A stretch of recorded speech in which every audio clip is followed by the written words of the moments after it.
Szczerze serdecznie dziękuję za wspólną modlitwę. Jeszcze raz tutaj modlimy się w tym miejscu, wspólną Eucharystię, pewnego życia. Życzę pięknego i dzielnego wieczoru i dużo pomyślności i błogosławieństwa na cały tydzień. Życzę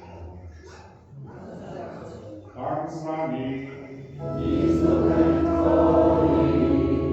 Niech was błogosławi Bóg Wszechmogący, Ojciec i Syn i Duch Święty.